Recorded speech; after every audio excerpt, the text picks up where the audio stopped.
Good evening and welcome to another brilliant episode of Sip and Chat. My name is Fanta Ceesay and I'm your host. And tonight it gives me great joy and pleasure to interview one of the most prominent people in this country, young people in this country that we all look up to, that we are very proud of for the work he's done, for where he's come from and what he's doing, and even what the future holds. Hello, Mayor. Hello, Fanta. How are you? Good. How are you? Welcome to Sip and Chat. Thank you. And Thanks for having doing me. this. Thank you for having me. Thank you very much. On this show, it's a very informal show. Yeah. I try to get to know my guest on a different perspective. You're Mr. Talib Bensouda, the mayor, the politician. I would want to get to know that person as well. But I also want to know Talib the man, Talib the father, Talib the husband. Outside of being the mayor, what does Talib like? This is Sip and Chat. So I just want you to be comfortable, Right. enjoy the show, and let's just have a great conversation. Like I said, it sounds dangerous. It's not, don't worry. It's not dangerous. I Right. think it's daring. I think it's different. But I don't think it's dangerous. That's good. First, I just want you to tell the people who is Talib. Well, Talib Bensouda is a family man, young man. I'd like to think of myself as youthful. Very. I, of course, love my country. I enjoy serving the people and having impact in people's lives. But also, I'm down to earth, I'd like to believe. I'm a soccer fan, basketball fan. I think of myself as a musician. So I have a guitar. I've been learning to play it. Really? Yeah, but I'm not there yet. Okay. So I guess these are my major hobbies. These are your major hobbies. Yeah, so that's me. I'm very excited about the musician story, and I'll get into that further Right, in the right. show. But you are a politician. Sure. But right before we get into that aspect of the conversation, I want you to just give me a little background of your childhood, Yeah. where you were born, family. Yeah. And I know you were mixed race. You're mixed. Some part of you is mixed. Yeah. Yes. So I was born on Westfield Clinic Okay. and raised in Fajara.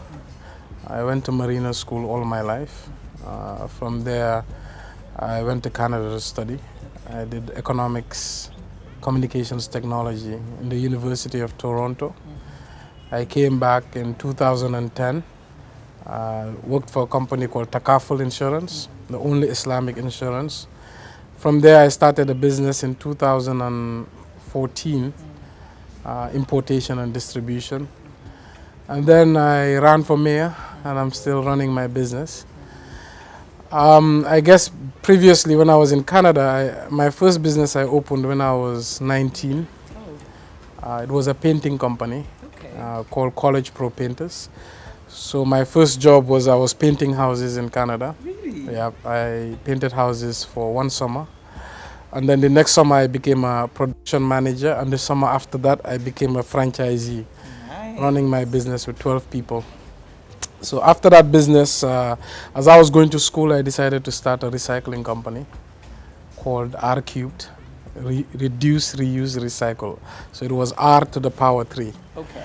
And then I was taking reusable school materials such as desks, chairs, refurbishing them and furnishing schools in the Gambia. And then after that, I did a lot of odd jobs. I did experiential marketing, and this is giving samples to people on the street of different products. I also worked for my first insurance company, selling insurance for people older than 50 years old, called Grey Power Insurance. Grey as in grey hair, yeah. Okay. And then I did a job collecting garbage. So I worked for a company called 1-800-GOT-JUNK. Okay. And that was the telephone number of the company. Oh. It was a toll number. So 1-800-GOT-JUNK. The numbers are Exactly. Got it. So I did that for a year or so. And after I graduated, I worked for a company called Millennium Research Group. And it was literally a market research analyst. That was my job. So we were analyzing usage of medical devices in hospitals in North America. So then I decided I miss home. I wanted to come work in my country, be in my country. And then I came home in 2010. And that's I think wraps up my journey. When I was going to high school, I was in the in the school football team. That was one of the highlights of my time in Marina. I was central defender. Oh, okay. I played football too, and I was a defender, so I like that. That's interesting. You have such an interesting university life, I would say. Yes. When you moved to Canada, you did so much. I did. You did a lot. Now it's coming back to me. You're realizing how much. Yes. So I remember for our school radio, I was a talk show host, and it was about African students and how they were adjusting to life in Canada, and mostly Caribbean students, literally international students, and it was quite an interesting show as well. That must have been very interesting. Very interesting, yeah. That's nice. Yeah. Says a lot about how you're very comfortable in speaking to people and how you're so personable. You know, obviously big radio. It's good. Yes. That's good. Yes. And with the painting job, I think really that's what exposed me to dealing with all sorts of people. So with the painting job, we would do 200 homes in the summer. Wow. So meaning 200 families. So you'd have to learn how to interact, and we would do cold calling, and you would have to knock on doors and try to sell painting services. So it really made me come out of my shell and learn how to deal with all sorts of people. Yeah. That was good. Yeah. In a very crazy way, it was preparing you for now.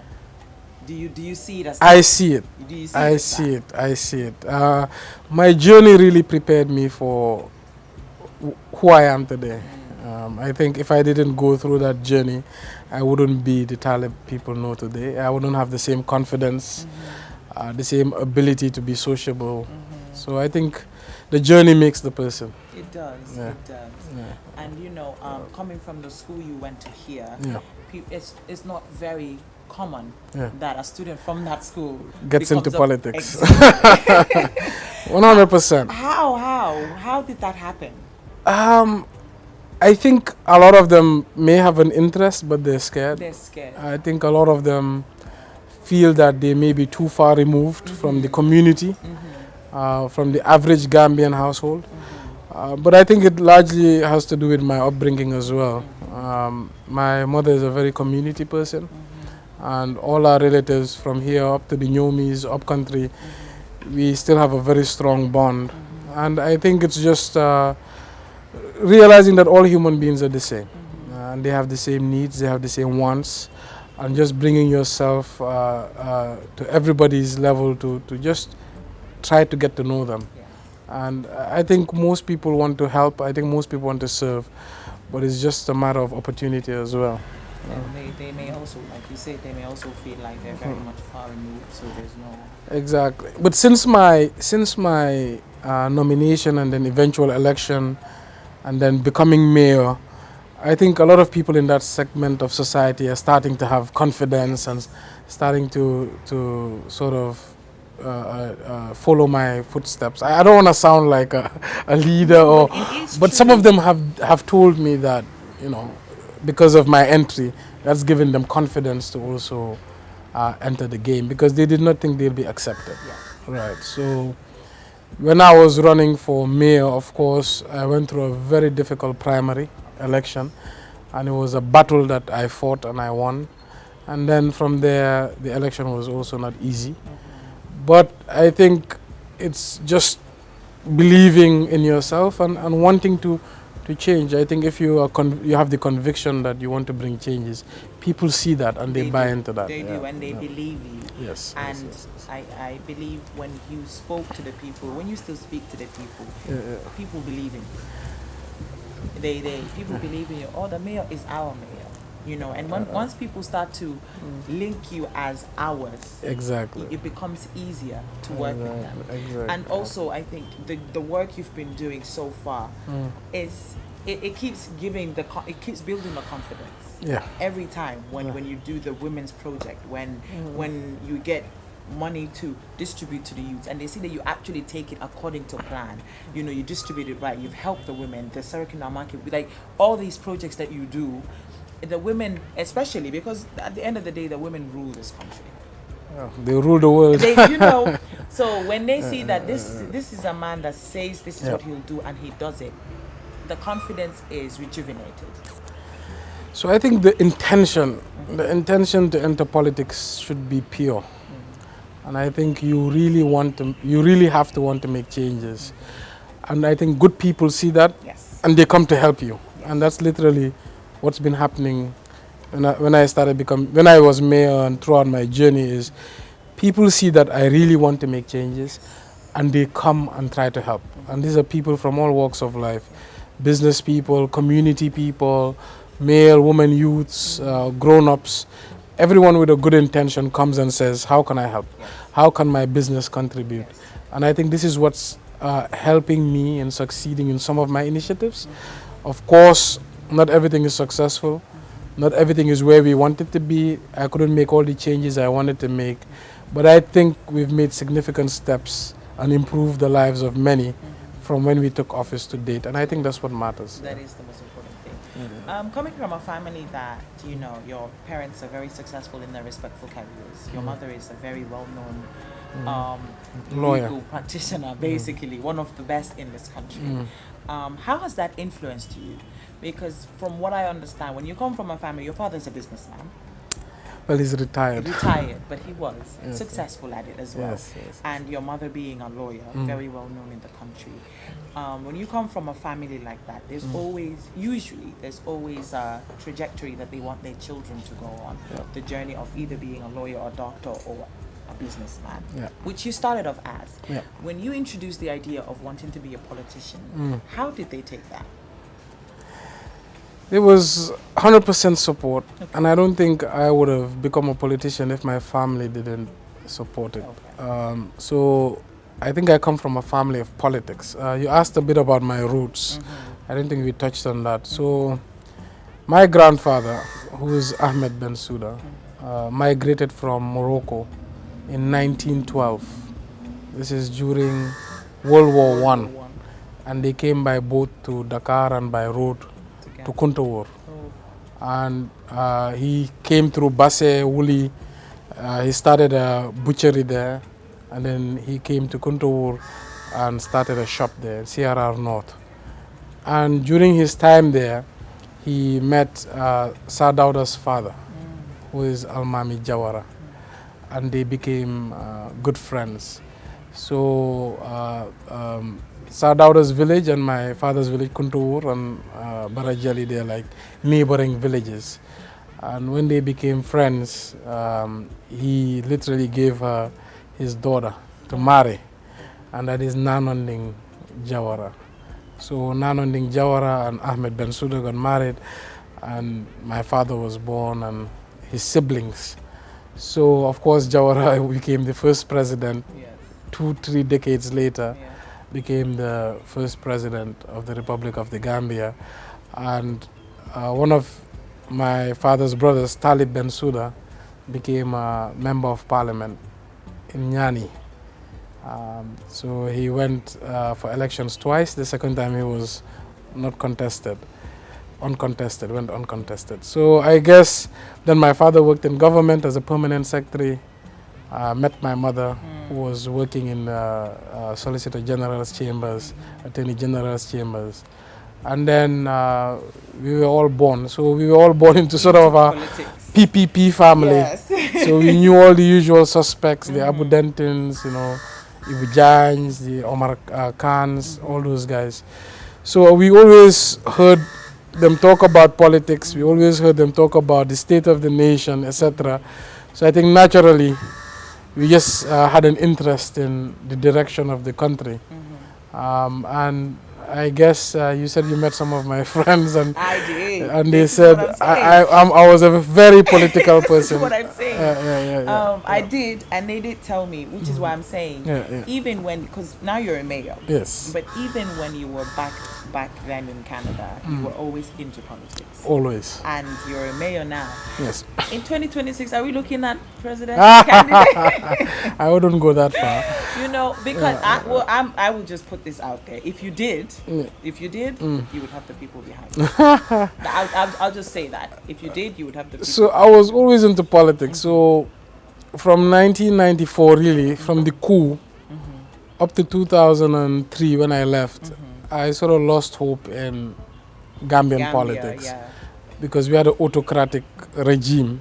There was no freedom of speech, freedom to assemble. There was the atmosphere didn't allow us to really have our opinions out there. So I was more interested in global politics, the wars of America, the things happening in Europe, regional politics, and I started to ignore Gambian politics.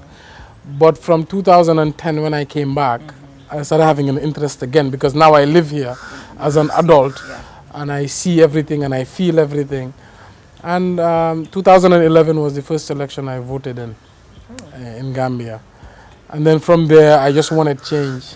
And when I started a business, I just saw all the difficulties with the devaluation of the dollar, the difficulties in trade, etc. So we banded together when the next election was, which was 2016. And we all participated, so Adama Barrow could win because we all wanted freedom.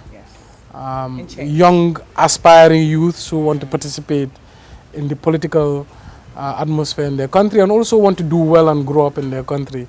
We just felt like we needed better leadership. And we all supported now President Adama Barrow. And then literally a few weeks later, Yaya Jammeh said he wouldn't step down. Yes. And I think that's my first actual, the first time I did activism. So some of my friends formed a group called Gambia Has Decided. Yes. And I was one of the first 10 members to form Gambia Has Decided. And we attended their first meeting and made a video at Sunset Hotel in Kotu. And then we would meet in Khalifa Fowl's office, KMT Technology, about what's our next step. So I did some of the warehousing for Gambia Has Decided. Nice. So I'm in the trading business, so I kept some of their t-shirts, and spray cans, etc. So this really got me into it, and once it actually entered my blood, That was it. there was nowhere to go back. So after Jammeh left, Barrow was inaugurated, that's when I said to myself, I no longer want to be on the sidelines. I no longer want to sit and point fingers and blame others. I'm going to throw my hat in the ring and figure it out. I have no idea how politics works. I have no idea how to run an election, but I'm just going to put myself out there. And once I did, and people started to know my intention, people just start gravitating towards you. Yes, so that was my journey. That was it. Yeah. Did you, obviously, I'm sure there were some fears and into entering uncharted territory. Of course. You know, what was the one thing that you were really scared of when you were running for mayor? I wouldn't say I was scared. So my character is that I go into things and I go head on, full in, and then whatever happens, I take it in good faith. Oh, okay. So I'm famous for saying whether I win or lose, it's the same. Okay. Yeah, so all I want to do is change my country. It wouldn't affect me financially if I lost or won. And you know, I just went into it head on. I just started communicating my vision, put my heart into it, and people bought into the agenda. I did not have any particular fears. Okay. Although sometimes, like my first major speech in buffer zone, I went up to the podium and I got nervous and I said, why are you here? Why did you get yourself into this? Because that's the first time I stood in front of thousands of and all of them were looking at me eager to hear the great things that have to come out of my mouth. So at that point I did doubt myself. And there's instances of that, but for the most part, I think I was fearless. And I think that happens to the best of us. Of course. I'm sure even with Barack Obama, if you sit down with Of him, course. you know, Of course. that is just jitters before speaking to a big crowd. Yes. But yes. the personality and who you are is always gonna shine. Of course. And which is what you do. Of you know, course. even to now, I'm sure you have moments where you're like a bit like, you know, but There's always moments. There There's are. always moments. There are. But generally, I think if one is to enter politics, you have to be fearless. You just have to believe in yourself and believe in your ideas and just go full in. If people buy into it, fine. If they don't, you accept it and move on. You know, you did mention that you have businesses, and I want to know: do you have a business before Yeah. you got into politics? Yeah. Do you have more businesses now? And No, it's the same. it's the same. Yeah. How is business different from politics? So one businessman once told me, politicians are irrational, and businessmen are rational. So, in business, what you see is what you get. In politics, it's the same. It's like smoke and mirrors. I've seen a different world in politics that I knew, and you see different sides of people, and you see that things don't always seem. I mean, the reality and what you think are almost always different. In politics, I think you have to remain focused because there's a lot of things you hear, there's a lot of things you see, but it's always people trying to shape your perception. And I think one has to trust their own gut, and you have to just follow the facts. So as far as I run my own politics, people should judge whether it's successful or not. I look at facts. I don't take hearsay. I don't take opinions. But it's a different world, dealing with people in politics and people in business. So business is usually straightforward. What you see is what you get. Yes, what you see is what you get. In politics, it's not always true that what you see is what you we get. have seen. Exactly, exactly. That we have And seen. there's no clear lines between friends and foes. It's just a messy business, and you can see how politicians derail and how politicians are liked at the beginning and become unliked. How politicians sort of lose focus, and there's too many interests you have to manage. So with all politics, there's a lot of stakeholders and there's a lot of conflicting interests, and you have to mitigate through that mess.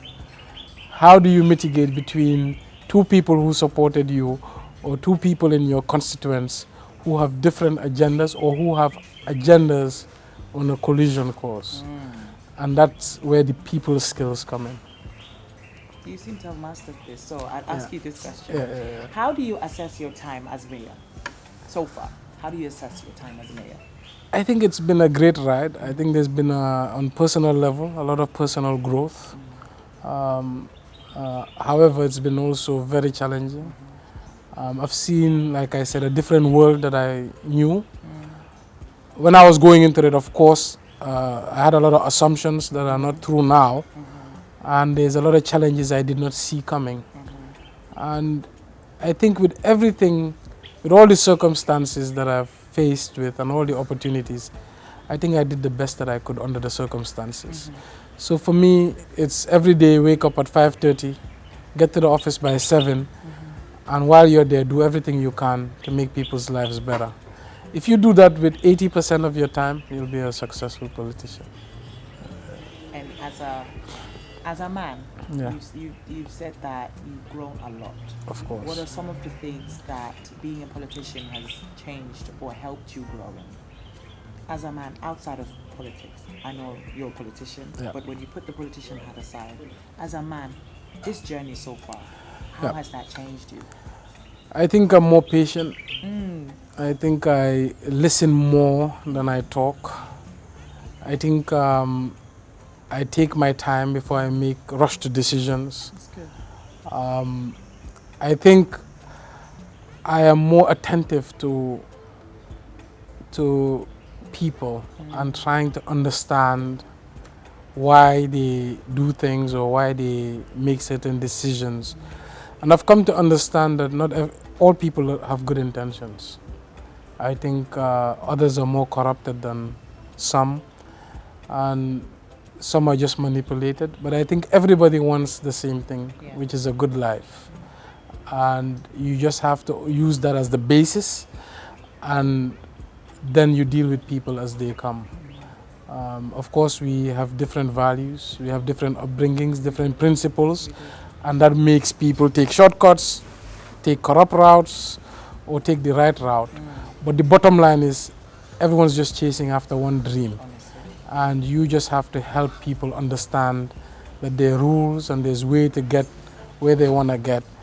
And I think it's very important for a politician to see that in people. And also, I think it's made me realize that there's only one interest a politician should have, is country first. Because alliances always change. We've seen people who were friends with us and in the same camp, and now they're in other camps.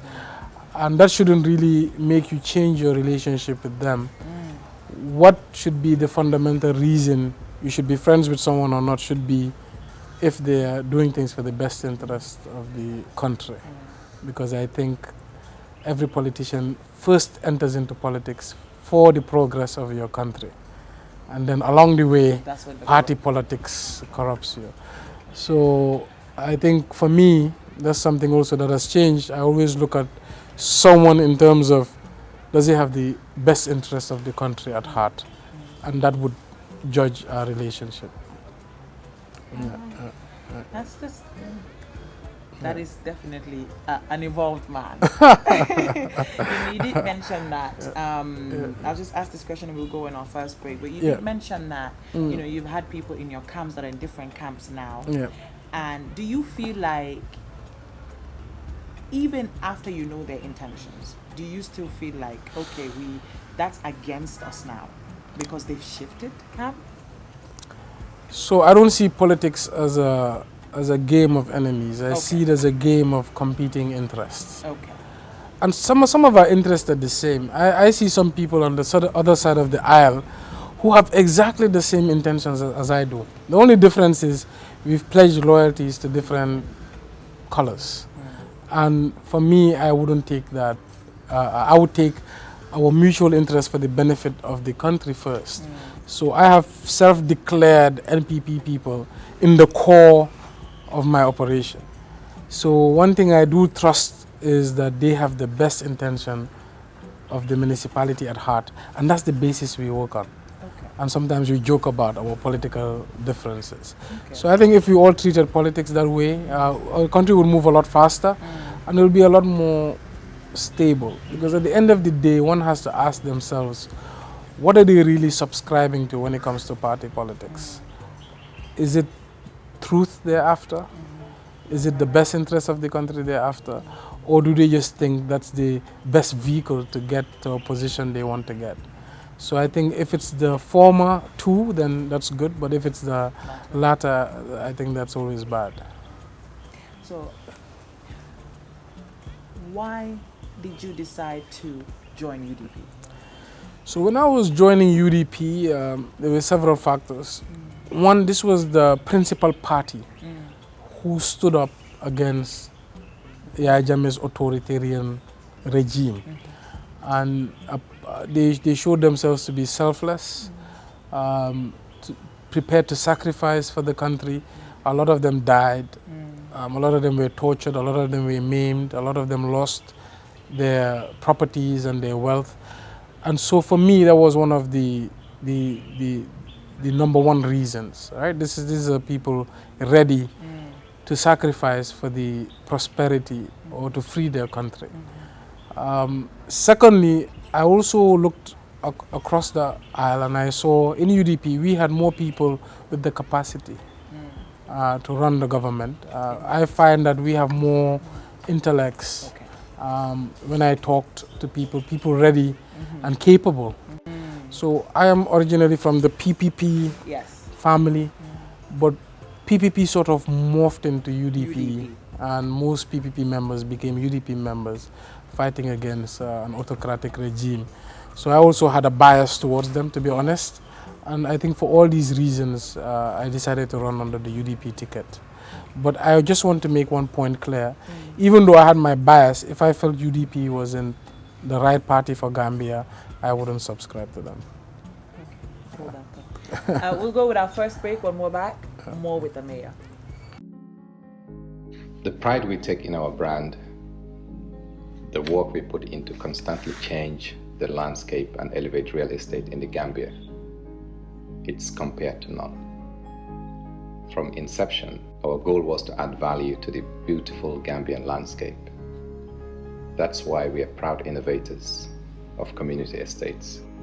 Kololi Sands is an exceptional piece of work, tailored for ultimate convenience and luxury, to bring you an element of finesse that is rare but unique in its own. This is also our pride and joy, and we welcome you to the exquisite beauty right here in Kololi and right here on the waterfront. Kololi Sands, feel the ocean breeze at your doorstep.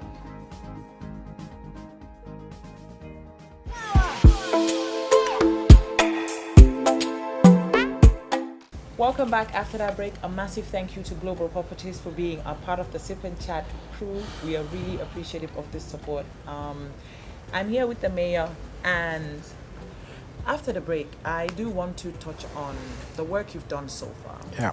You know, I know that you have is it $100 million seed funding project for the women through Reliance Financial? Yeah. Can you walk me through that? So I think in 2019, we had a group of market women who complained that they didn't have enough support to bring produce from Casamance region. They didn't have enough support to do their business, etc. So we came up with an idea. Why can't we get funding? Of course, we can't use taxpayers' money to give out as loans.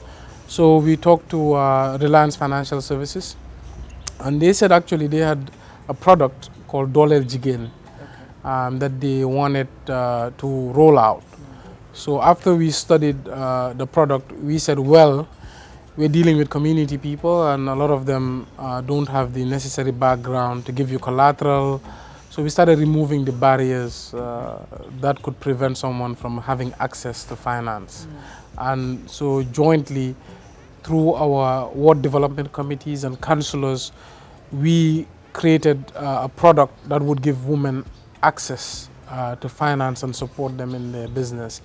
At the same time, reducing the traditional barriers to finance, such as high interest, such as needing collateral, or having sort of guarantee, a personal guarantee from somebody. Because in Gambia, we don't have a proper addressing system, and it's very difficult to verify the identity of somebody. So these are the reasons most people don't get access to finance. We try to remove a lot of those barriers.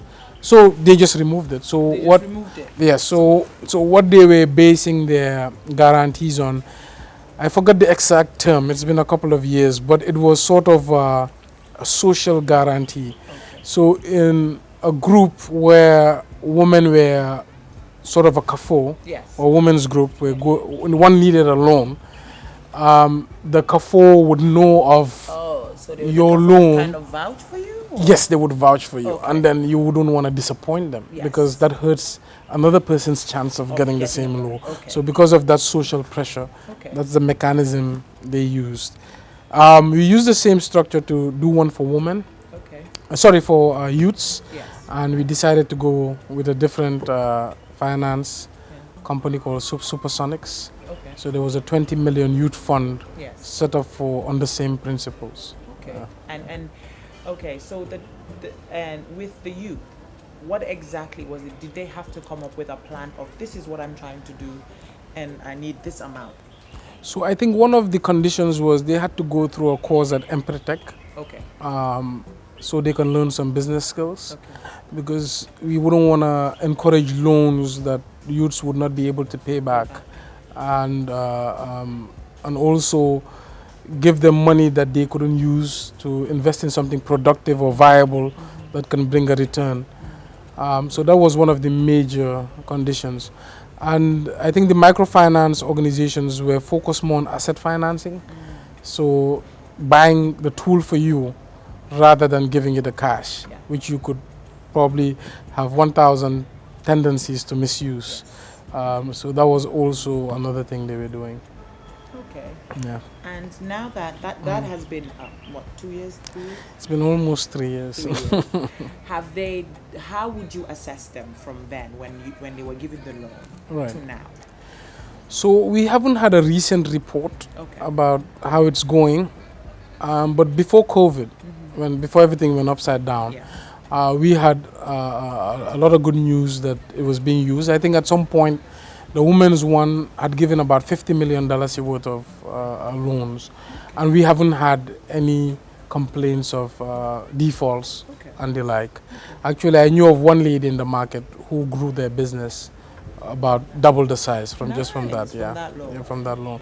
And recently, we just saw a video that was created by our PR about a lady that was supported to start a poultry farm, and it's a KM resident and started the poultry farm in Sanyang, Okay. and that's going very well. I think it was something ba. Okay. Yeah. That's nice. And is it through the same fund that you built the cold storage for them, for the market? No, so the cold storage was an idea that our women's councillor came up with. Nice. So women were dealing with a lot of losses because of spoilage. So if they bring produce to the market and can't sell it all in one day, and it has to spend a night or 2 or 3, then those produce get rotten, and then they have losses because of spoilage. And she came up with a concept of creating cold rooms in markets, and sold the idea to several donors, and the British Embassy decided to sponsor about 2 or 3 of them. Okay. So we decided to put one in Serakunda market, and the woman could store it. I think at that time it was for free. Okay. Although I have to find out how that's How going. that's going now? Yeah. I think they might be charging them to. I doubt they will be, Or but maybe on a first come first serve basis. I think so, because there's only enough storage room. But I should get feedback from how that's going. Yes, to find out, because Yeah. I know when you go to the market, I know that with the Tipper Garage market, Yeah. there is a Cold room. cold room. Yes. I know that, Yes. and I see that. But what I'm not sure of is, do they sell the ice? Because I've seen them giving the ice to the women to store their fish in the Yes. fridges So they have there. so the Tipper Garas market, or Bakote Fish Market, Yeah. is a market we own, and was built via a grant. Okay. But they have their own board of directors, and Okay. they're semi-autonomous from the council. Oh. So all a mayor does is appoint the board of directors, and but they they run have the independence to run it as a viable entity. So they have a ice plant, Yes. and they do sell the ice. Okay. And they have cold rooms, and they rent storage Storage. for people who want to keep fish, etc. Stuff. The difference between that and the Serakunda one is the Serakunda one is solar powered, Oh. whereas the Bakote Fish Market is powered via the grid electricity. Good. Speaking of Bakote, Yeah. I've seen the work. We've all seen the work you've done with the Bakote dump site. Yeah. And that has been there. I live in Manjai. Oh, okay. So that has been there since we've been in Manjai. Exactly. You know, Yeah. but now it's fenced. Yeah. But I still cannot help but there's this stench that is there. Why do you think it's so difficult to move the dump site from such a densely populated area? You know. I don't know why it's difficult, because really it's not in our hands, because KMC, we have our borders, and everywhere, most places in KMC are built up areas. So part of my campaign, I said I'll do my best to move the dump site, and we started 3 years ago. Okay. We've written to the Ministry of Lands, we've written to the National Environment Agency, Ministry of Environment, but it's been a lot of back and forth. And for 3 years, land cannot still be identified for a landfill. So pretty much we're trapped in that sense as a council. So all we can do is try to improve the conditions at Bakote, because KMC is built up for the most part, is the second smallest region in terms of landmass. And we don't know why it's difficult, because it shouldn't be. It shouldn't. It should have been something that should have been allocated 3 years back. Right. Once I got so frustrated, I created a press conference on QTV and was blaming the ministry for dragging their feet. But frankly, I've just tried now to just focus on how to improve the conditions of Bakote. So since then, in order to limit the hazards, we've built a fence which is 1.8 kilometers long around the entire perimeter, yes. and it's about 3 meters tall, barbed wired, all of it, to prevent scavengers from coming in and burning the site. We've also got a €1 million grant from the German government, partnering with SOS, called the BMZ project. And it's literally meant to improve the infrastructure at the site. So it will build concrete roads, install fire hydrants, improving the lighting system, all to contain the hazards. But the truth is, Fanta, this site has reached its capacity. It's now there's no more space in terms of areas to dump, and it's just become a bigger problem every day, because every day 500 tons of waste goes into that dump site. And I only hope the government sees the urgency like we do, and seeing this as a disaster zone. It really is. And a place that could cause real problems, just not for the people of Bakote, but now the people of the greater Banjul area. When it does burn up, the smoke now goes all the way to Busumbala, it goes all the way to Burfoot. So we hope in our final year, the government can make sure land is allocated elsewhere, and real projects and a real investment can be brought to create an engineered landfill, so the Bakote problem is not repeated elsewhere. Yeah. And to make matters worse, is there's a petrol station right after Right next to that. which I did not understand. It baffled me. The first time I saw it being built, I said, how? Yep. Why? This is literally a hazardous zone, a disaster zone. Yep. And anything can happen. And this is a place, but mind you, I live in Manjai. This is a place that randomly just starts burning. Yep. So with the petrol station, one of the things I've been advocating since I came into office, and most councils, is we wanted devolution of power, decentralization of government. We want to have the power to do physical planning. We want land use planning. We want ability to zone. So when people build things and open businesses, they don't need our permission. They get the permission from the Ministry of Lands. They get the permission from the National Environmental Agency, because they have to get an environmental assessment done, and that permission comes from the NEA, or Ministry of Environment. So councils don't really have power to plan their cities. So that's why we see a lot of messy things. We see nightclubs in communities. We see bars and restaurants next to churches and mosques. So there's a lot of mess we can't control, because it simply is not in our control. Beyond your control. Speaking of the Ministry of Lands and Regional Affairs and Government and Religion, I know that they've set up a commission of inquiry to probe into the corruption of the council. Do you see this as a witch hunt or as a genuine inquiry? Well, we don't see it as a genuine inquiry. Why is that? Because we reported a corruption case to the police, and they stopped that investigation. We reported a corruption case to the Local Government Service Commission, which is the only body empowered to make a decision on staff matters. They hijacked that correspondence. It never got to them. The next thing we saw was police at our gate trying to enforce the return of some staff that we asked to go on administrative leave. And from there, the next thing we heard was there was an inspection team coming, and they came. They did their investigations. They left. We never got a report from that inspection team. And that was in October when they were done. They started in August. We never got a report or any feedback. Next thing we know, right after elections, a commission of inquiry is announced. So we don't think it's genuine. We think there's an ulterior motive. And we went to court. Okay. And the court found a lot of our concerns valid. And they said, well, the commission can continue, but only the inspector's report, which has found adverse findings on the CEO and nothing on the council. Okay. That's the only thing they can commission. Okay. But they can't ask anybody to attend or give evidence or to give testimonies. The only thing they can investigate now is the CEO and co. So that's where we stand.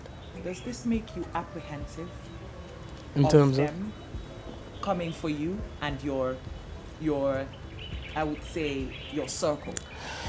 Well, I think it was a ploy to tarnish my image, destroy my reputation.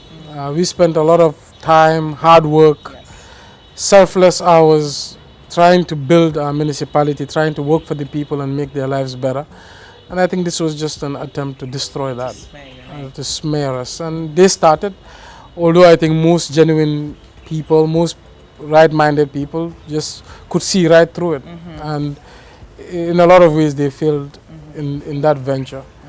So we don't, like I said, I go with conviction. We don't worry when people try to get at us. We know it's part of the game to some degree. What we've all agreed to do is to avoid this topic and just work for the people. Because we think a win for them would be to distract us. Yes. And find us just constantly fighting and forget the masters we serve as the people, the electorate. So I want to work every day as far as my term is in force to make sure that I am working for the people. Or then I would have been dishonest, and I wouldn't want to be remembered that way. So we have a legacy we've built and we want to make sure it's intact before we leave. I like how you're taking that. Like you said, it's some things sometimes look, there are distractions to get you away from the actual job at hand. Exactly. And now that you know this, is there, and you take different measures to just, because regardless of whether it is not true, when someone attacks you, you still want to be more shielded and protected. Right. Have you done anything for your people like that?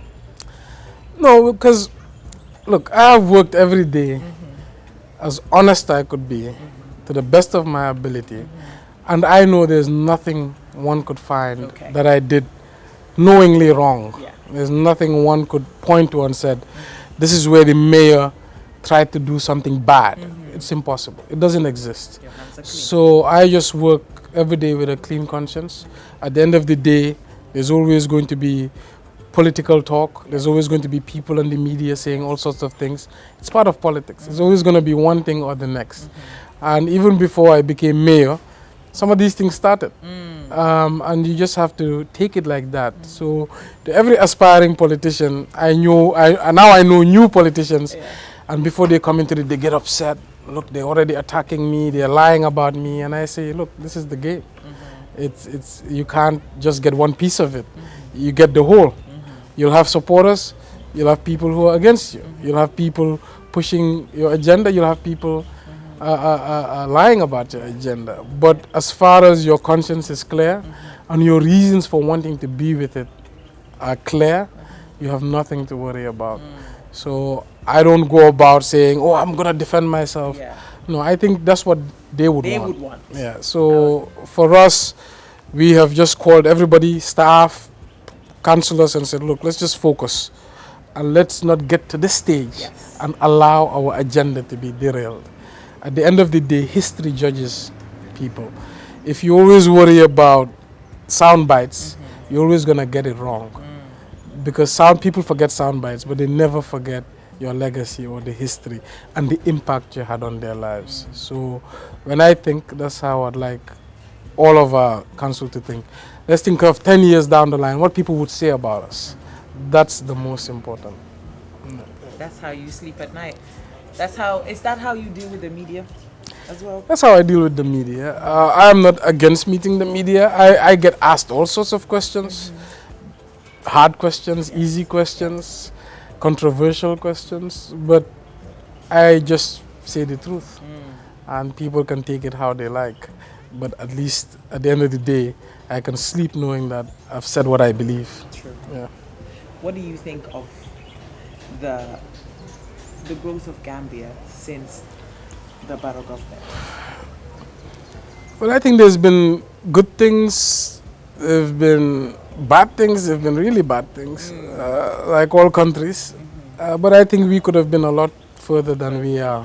I think Gambia as a country has been distracted a lot, and mostly by politics and politicians. I think we've derailed the Gambia project, and I don't think we're even talking about the Gambia project anymore. Because from 2016, 2017, people were saying, okay, now there's going to be democracy, there's going to be freedom. Now The conversation was different. exactly. Yeah. People can now showcase their talents. People can now be the best that they can be. They can live their best lives.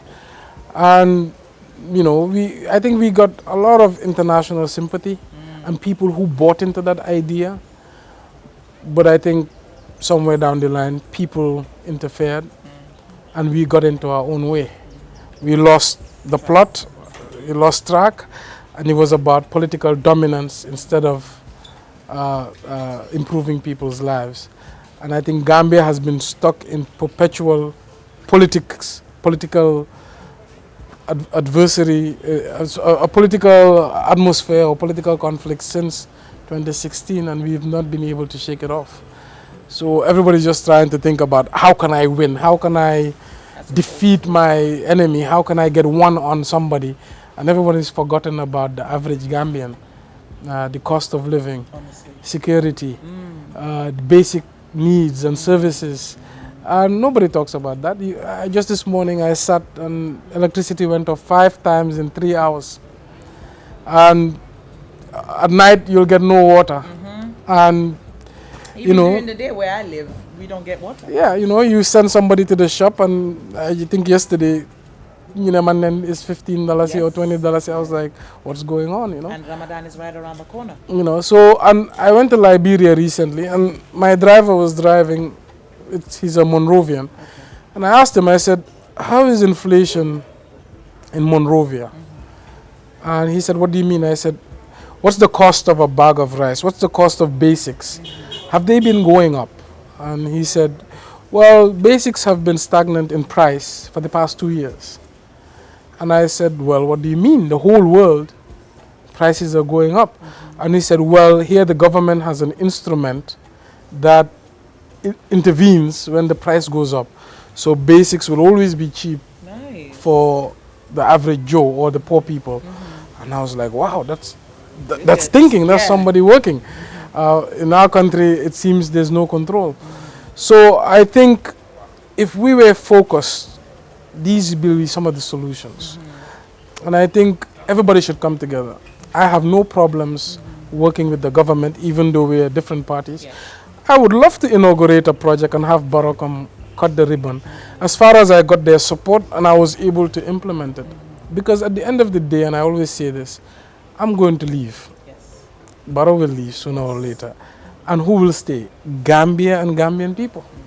So if we don't spend our time trying to develop, trying to build the next block in the building, when a successor comes, all he sees is the same work Yep. and probably a harder lift because we haven't done our part. And this is the story of Gambia, I think, since 1965.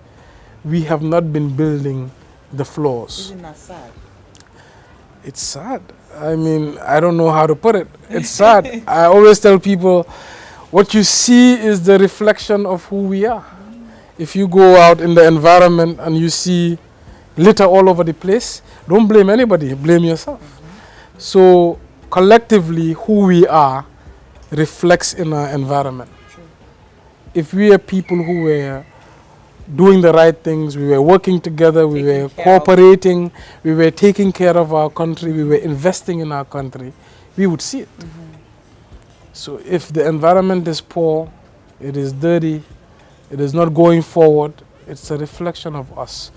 And I think the roles of leaders and government is to change the people, to make the people aspire for better. and to coordinate the people to work towards one goal. But if our leaders are fighting or more worried about developing themselves, then the people get left behind. And I think that's what's happening in Gambia. We'll go with our second break. One more back, more with Talib. Also our pride and joy, and we welcome you to the exquisite beauty right here in Kololi and right here on the waterfront. Kololi Sands, feel the ocean breeze at your doorstep. Thank you very much and welcome back after that break. Again, a massive thank you to Global Properties. And Global Properties has something exciting for you guys. I will not let the cat out of the bag, but I know that, with a little bit more hard work, I can own my own property and pay it over the course of 5 or 10 years. Soul Fraser is really for the But I have the mayor here with me, and before we were just concluding on his thought on the current government, the borough government, and he shed light on his thoughts. Just to move on now, I want to know the mayor. I'm done with the mayor and the politician. I want to know Talib. Talib the man. Talib is a married man. Yep. Talib is a father. Yep. Just how did you meet your wife? Well, it's a good story and it's a bad story. Okay. So I met my wife through my business. Okay. Yep. So she was going to our website. Okay. And she was trying to buy products for a relative. Okay. That's why it's a bad story, because some people say, so you hit on your customers. So then she found my number and then she texted me trying to buy product, and that's how we met. Really? Yeah. What was that? And like? she was in the UK. Okay. Well, she was asking questions about the product, and I think it just became jovial, and then we clicked and there was chemistry. And next thing she was flying down and I was flying to the UK. I like a good love story. But what was it? Because, they always say men know when they meet the woman that they'll marry. Yeah. What was it about her that stood out, that made you like, this is the woman for me? So I fell in love with my wife before meeting her. Whoa, in person. I know, that's strange, yeah. So love is blind. Well, we were on Skype. Okay. So I could see her. Okay. So it's not blind. But totally. What I mean. But I mean, for months we were just talking on Skype. Okay. And then, I just loved the personality. So what I said to myself is, what kind of mother would I want my children to have? And when I saw she had the compassion, she was caring, cared more for others than herself. Beautiful. And I think that gave me the message that this is the one, because I wanted to be a family man. So my number one issue was, I knew I was going to be busy, politics, business, all the other things. So I wanted a wife that would be an excellent mother to my children. And that's what made me make the decision. What is the most romantic thing this is a double-edged question. What is the most romantic thing you've ever done for her and she's ever done for you? I don't know. Are you a romantic man? Well, I like to think of myself as a romantic man. I'm not quite sure. I couldn't say. Really? Yes, there's been just, I think many things. Like, what's one memory that you think about and it's like, oh, this was a nice time, or this was a nice gesture? Okay, so my last birthday, so my wife knew I was trying to learn to play the guitar. Okay. And when I was in university, I used to try. There's a famous photo of me holding the guitar and trying to play some tunes. And I told her that, I used to try to play the guitar. And she asked me, what kind of guitar? And I said, well, it's an acoustic guitar. Although I never came around to it. And in my birthday, she got me an acoustic guitar. That's so sweet. Another one is, so I enjoy astronomy. Okay. So I That's one of my biggest hobbies. Okay. I really learn about space Nice. and planets and etc. Because I like to think of humans as very insignificant in the scheme of things. And I think that's how you're very in touch with God and the power of Allah. And so when I look at space and I see trillions of planets and billions of suns, and even the earth we are on can fit in our sun 1 million times. So I think just the perspective and learning about space makes me be more humble. Right, so I enjoy that a lot. And one of my birthdays, she got me a telescope. Yeah, so she listens to my interests. Okay. Yes. So this is just me talking, and then and watching YouTube videos, and then so I think she's just passing, but she's paying attention, and then she gets me meaningful gifts. That's sweet. Yeah. That's very thoughtful. So I think she does a lot more of a good job than I do. Well, okay, you give me one. You give me one that you've done for her. I really, it's best for her to say this is the best thing I've done. So she's like? the type, whatever you give her, she'll be grateful, and she will, I don't know whether she pretends, I wouldn't say pretend, but she will act excited. Oh my God, you got this and stuff. So I'm not quite sure. But just like the other day, I was listening to some guy give advice, and saying what life is about. Life is not about few moments or any one thing. Life is about the small things on a daily basis. How you treat your wife, how you treat your children. Are you spending time with them? Every day when you come home, do you greet them? Do you try to talk to them and find out how their day went? This is what life is about. It's not about going on holidays or buying expensive gifts. It's the little things on a consistent basis. So I just try to be on a daily basis the best husband that I can, by listening to her problems, by trying to see how I can help, by giving her affection and respecting her. I think men don't respect their wives enough and respect the sacrifice they do for the family. Preach, may you So, preach. so it's that is the most important thing, and to have some sympathy. I think if you have a sympathy for a woman, that goes a long way, because they deal with a lot that we can never imagine. And I think just looking at my mother growing up, I like to think of my mother as the best in the world. So just sympathy for your mother makes one have sympathy for their wife. And I think I've heard that too. you have to look at how much you love your mother and then treat your wife the same. And I think that's the formula.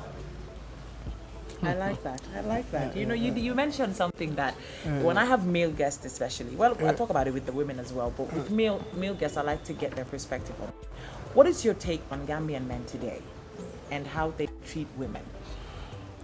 So I'm the worst person to ask. I mean, but I know you have conversations. I know you have, because you did say, men, you don't think men respect their women enough. Or I'm saying generally. Yes. Yeah. But obviously we live in Gambia. Yeah. And we've seen in situations where I've asked this to one of my male guests before. I said to him, when a woman is successful, she is feared. When a man is successful and when a woman is successful and single, she's feared or intimidating to a lot of men, here especially. Yep. When a man is successful, he's single, he's a perfect bachelor, we have women lined up for him. Why? Why is that? Why is that difference? Why is it that when a woman is successful and single, she's not looked at as this is a fantastic woman because she's made it on her own, she's good, she's this. Why is it that they don't talk about her characteristics and praise that? But when it's a man, they talk about the man being successful and being a great husband, all based on his successful, like him being a success story. So I wouldn't say that's limited to Gambia. Okay. I think that's a global issue. And I think it's the evolution of society. Some societies are much further than others. Okay. Like when you go to Rwanda, I mean, women are way more empowered than men. I mean, most of their parliament is women. Women run most of the government. If you go to Europe, Germany is way ahead in terms of women empowerment than the United States. So I think it's just the general evolution of society. But look at the journey of women similar to black people, right? So most countries, African countries, had their independence in the 50s and the 60s. And black people were emancipated, in the West, not more than 200 years ago. And actually got their rights in the 50s and 60s. And to date, they're still fighting for more rights and to just be seen as an equal. So the evolution of the black man and the evolution of women in society has a similar journey. So these biases are social biases, they exist. But you have to look also at anthropology, meaning the biology of men and women and how that shapes their role in society. How women are seen as caregivers. They should be at home taking care of the children and cooking for the husband. So I think it's a journey to a place where women feel like they're equals to men. But I think also men are starting to complain to a certain degree. Like what? So, for example, in our political party, we see ourselves as one of the most progressive political parties that are trying to do their best to empower women. Yes. We have actually in our constitution that 30% of elected members must be women, or at least the ones who put themselves forward for elections, candidates. And many a times you'll go to a meeting and they say, oh, a woman has to be there. And then some men are like, well, it should be on merit. It should not just be on... Because you're a woman. But you have to look at it like affirmative action. Right. So even though it might not be totally fair to a man, but it's because of the history of unfairness to women, and we had a head start, and we have to create an unfair environment so they can jump the line. So I think generally society is changing in how they treat women, and I think more and more I am seeing more successful young women entrepreneurs than male entrepreneurs. I am saying that in Gambia. It's on merit. Yeah, I am seeing more successful young women entrepreneurs than male entrepreneurs in Gambia now. Yes. But the social biases, I think, will be there, but will be reducing. So our children, my son, will be better at dealing with a woman than I was. Would be more fair, more compassionate. We look at women more of an equal than I did. And I think that's just the natural evolution of society. I know women now don't want to hear that answer. They want to be treated... You're giving me a PC answer. Answer. They want to be treated the same now, today. But I like to look at things in the lens of history. I don't think it's a now, today situation. I think it's more so understand that you're not above me, neither am I above you. I think that is where the challenge comes for a lot of men. So let me tell you something about maybe my wife again and our relationship. I push her to do business or to be successful. Yes. Because that's a safety net for me. Yeah. If something happens to me, my children have a safety net, I have a safety net. Yeah. So 2 incomes are better than 1, and the more the income, the better.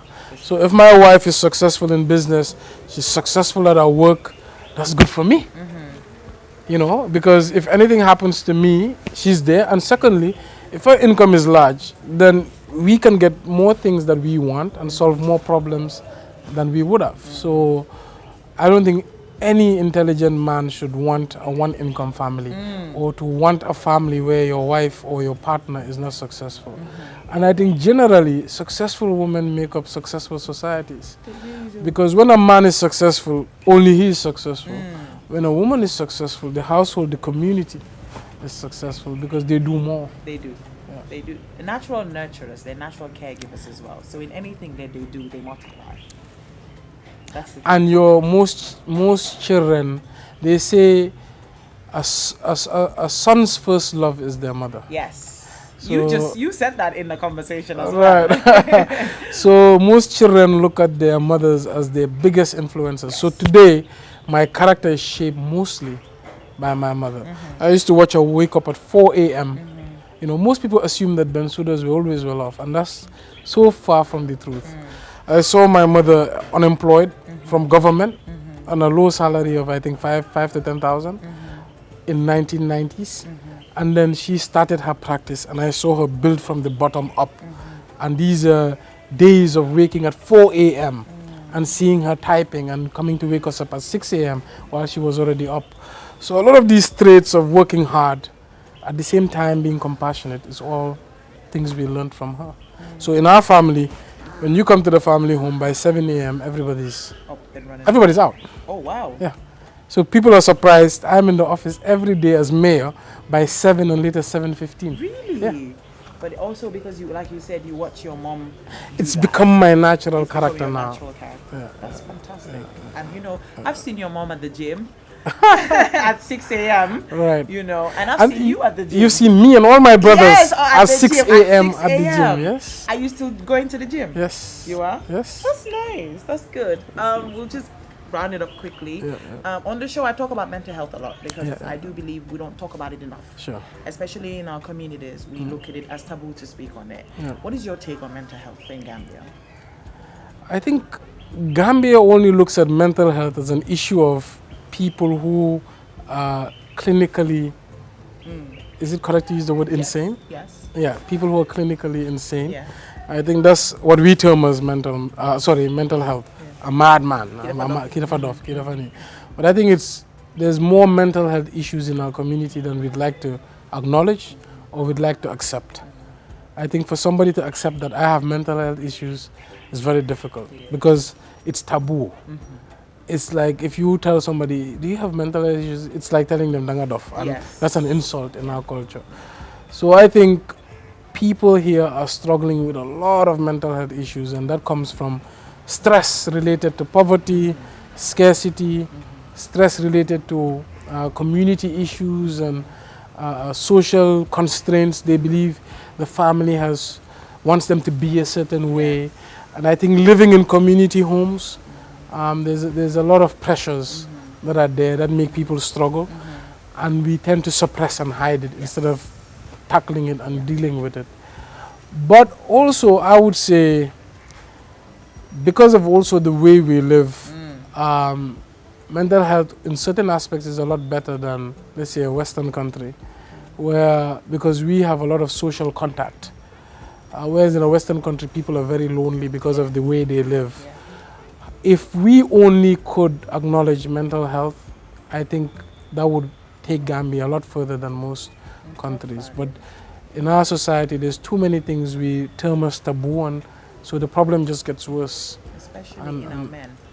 Yes. You know, men deal with a lot of stress. Men deal with a lot of depressive moods and episodes that they don't talk about. So I think this is a global problem again. Okay. So I like TikTok and I watch TikTok videos, and I saw a TikTok video, one that was trending a lot, where men would talk about how nobody asked them how they feel and how they're doing. And I found that to be pretty sad because it's true. When I have problems, actually, my wife sometimes complains that how come I don't tell her about myself and my day? Because literally every day I'm dealing with 100 problems. But when I go home, I choose to not talk about it. And I think that's the natural upbringing of men. We deal with our problems because we feel like that's what makes you a man. Exactly. A man should not complain. A man should not talk about his feelings. But a man is a human being. He's a human. So when a man talks about his feelings, you know, the first person who's gonna tell you man up is your brother. He'll be like, hey, don't tell me about your feelings, man up, you know, and then you just grow up manning up. And when you can't help it anymore, and that's when suicide comes. Very detrimental. And all these other things. Very And detrimental. heavy drugs and all these things. Have you had an